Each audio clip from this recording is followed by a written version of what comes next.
Corona கோர தாண்டவம். பள்ளிகள் தொடர் விடுமுறையை அடுத்து சிறுவர்கள் 4 பேர் ரயில் ஏறி புறப்பட்டு செல்ல முயன்ற சம்பவம். குழந்தை கடத்தல் என்கின்ற வதந்தியால் பரபரப்பு. கொரோனா கோர தாண்டவத்தினால் கடந்த 18 மாதங்களுக்கு மேலாக பள்ளிகள் மூடப்பட்டுள்ளன. இந்நிலையில் சிறுவர்களுக்கு நல்ல வழி இல்லாமல் செல்போன் கேமின் முகாந்திரமாக செயல்பட்டு சிறுவர்கள் வழியில் திக்கட்டு செல்கின்றனர். இந்நிலையில் கரூர் அடுத்த வெங்கமேடு ரொட்டிக்கடை தெருவினைச் சார்ந்த சண்முகராஜன் என்பவரது மகன்கள் முகுந்தன், தேஜன் மற்றும் அதே தெருவினைச் சேர்ந்த மனோகரன் என்பவரது மகன் சிவராஜ், அவனுடைய தங்கை சிவானி ஆகிய 4 பேரும் ஒன்று கூடி இரு வீட்டாரின் பெற்றோர்கள் தங்களை திட்டுவதாக கூறி வெளியூர் சென்று விடலாம் என்று நினைத்து யார் கூறினார், யார் அழைத்து சென்றார்கள் என்ற நினைவு கூட இல்லாமல் கரூர் ரயில் நிலையம் வரை நடந்தே சென்று ரயில் நிலையத்தில் நின்று கொண்டிருந்தனர்.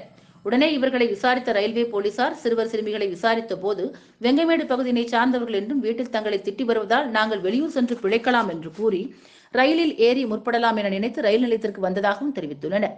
இந்நிலையில் இரு வீட்டாரின் குழந்தைகள் கடத்தப்பட்டனரா என்ற அந்த பகுதியை பெரும் பரபரப்புக்கு உள்ளான நிலையில் குழந்தைகள் ரயில் நிலையத்தில் மீட்கப்பட்டுள்ளனர் என கூறி வெங்கமேடு போலீசார் அந்த குழந்தைகளை பெற்றோர்களிடம் ஒப்படைத்தனர்.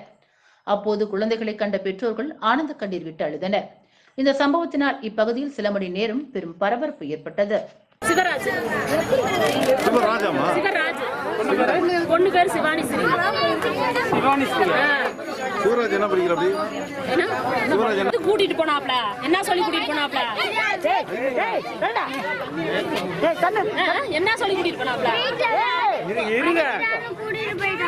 அழுகுறான்னு கூட்டிட்டு போனாங்களா, அடிக்கிறாங்கன்னு கூட்டிட்டு போனாங்களா? அதுக்கு நீங்க எதுக்கு போனீங்க?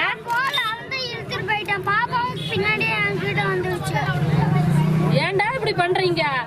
சரியாங்க பிள்ளைகளுக்கு சாப்பாடு போயிட்டு பெரிய ஆளாகி வரலாம்.